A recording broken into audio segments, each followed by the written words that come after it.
अस्सलाम वालेकुम वरहमत अल्लाहि व बरकातुहू।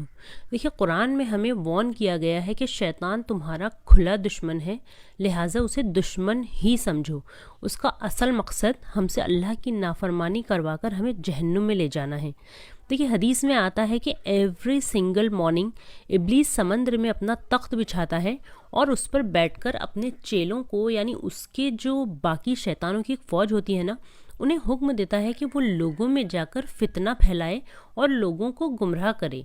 इब्लीस की वो आर्मी जाकर लोगों में फितना फैलाती है और उन्हें गुमराह करने में लग जाती है।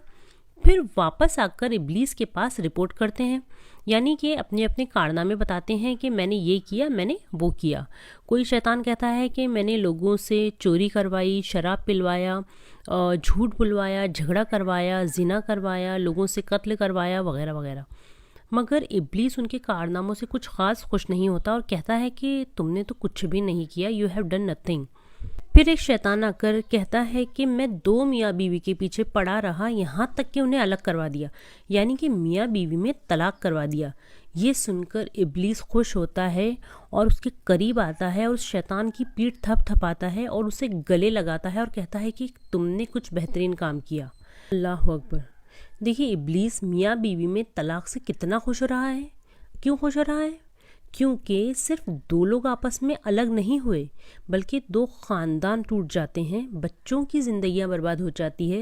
यानी शैतान मियाँ और बीवी को इतना बहकाता है, इतना ज़्यादा बहकाता है कि वो दोनों आपस में झगड़े करने लग जाते हैं, एक दूसरे को नापसंद करने लगते हैं, अपने बच्चों के बारे में तक नहीं सोचते और बस शैतान के जाल में फंसकर एक दूसरे से अलग हो जाते हैं। शैतान बीवी को बहकाता है कि तुम्हारा शौहर तुम्हारे साथ इतनी ज़्यादती करता है, इतना बुरा सलूक करता है, तुम्हारे हुकूक की अदायगी नहीं करता, तुम्हें मोहब्बत नहीं करता, तुम्हारी कद्र नहीं करता, तुम्हें तो वो नौकरानी की तरह ट्रीट करता है। फिर वो बीवी शैतान के बहकावे में आकर दूसरे मियाँ बीवी को देखती है जो बहुत खुश नज़र आ रहे हैं, जो साथ में घूमते फिरते हैं, एंजॉय करते हैं, और वो सोचती है कि सच में मेरी ज़िंदगी में तो बस तकलीफ़ें ही हैं, मेरा शौहर कितना बुरा इंसान है, और वो शौहर से झगड़ा करती है। इसी तरह शौहर को भी शैतान बहकाता है कि तुम्हें इससे कहीं ज़्यादा बेहतर बीवी मिल सकती है, कहीं ज़्यादा अट्रैक्टिव और ब्यूटीफुल लड़कियां मौजूद हैं जो तुम्हें खुश रखेंगी। और इस तरह शैतान हर तरह की बुराई उसकी बीवी में बताता है, जिससे शौहर भी अपनी बीवी से बज़्ज़ल हो जाता है और उसे नापसंद करने लगता है। और इस तरह मियाँ बीवी आपस में झगड़े करने लग जाते हैं और फाइनली वो दोनों एक दूसरे को छोड़ देते हैं, यानी फाइनली शैतान मियाँ बीवी में तलाक करवाने में कामयाब हो जाता है। इसीलिए हमें कुरान में वार्निंग दी गई है, अलर्ट किया गया है कि शैतान तुम्हारा खुला दुश्मन है और उसे दुश्मन ही समझो। मतलब आपको उससे बचना है, क्योंकि एक दुश्मन का काम ही आपको नुकसान पहुंचाना होता है और शैतान वही करता है। 2 मियाँ बीवी में झगड़ा, तलाक, यानी 2 ख़ानदान बर्बाद, और अगर बच्चे भी हैं तो यानी नस्लें बर्बाद। बराए मेहरबानी मियाँ बीवी आपस में सब्र से काम लिया करें, थोड़ा सा बर्दाश्त करना सीख लें।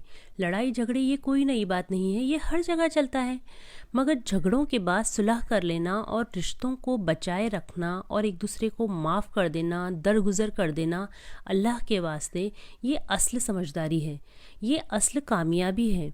देखिए, हस्बैंड और वाइफ में झगड़ा भी हो गया है ना, तो डायरेक्ट आप रिश्ता ख़त्म करने या तलाक पर जंप ना कर दिया करें, बल्कि आपस में बैठकर बात किया करें।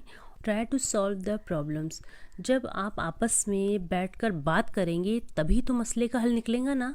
और आप लोग सबसे पहले आपस में बात करना ही बंद कर देते हैं, और आपको पता है बात कर देने से गलत फहमियों को और बढ़ावा मिलता है, और ऊपर से शैतान हमें मुसलसल बहकाने का काम करता है ताकि आप लोगों का रिश्ता ख़त्म हो जाए।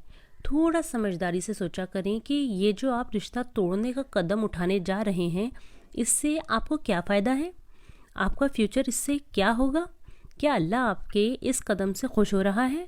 जाहिर सी बात है आप शैतान को खुश कर रहे हैं। मेरे बहन भाइयों, बार बार आऊज़ बिल्लाहि मिनश शैतानिर रजीम पढ़ते रहा करें, एक दूसरे के ऊपर आवाज़ों को ऊंचा मत किया करें, ख़ासकर बीवियां अपनी आवाज़ों को नीची रखा करें, आहिस्ता बात करना सीख लीजिए, फिर आप देखेंगे कि आधे मसले तो धीरे बोलने से ही सॉल्व हो जाते हैं। मेरे बहन भाइयों, अल्लाह ने मियाँ बीवी के रिश्ते में मोहब्बत, रहमत और बरकत रखी है। اگر آپ غور کرو تو آپ کو اس رشتے کی اہمیت سمجھ میں آ جائے گی۔ اللہ سے دعا کیا کریں کہ اللہ آپ کے رشتے میں محبت، برکت اور رحمت ہمیشہ قائم رکھے۔ اللہ تعالیٰ ہمیں کہنے اور سننے سے زیادہ عمل کی توفیق عطا فرمائے۔ آمین یا رب العالمین۔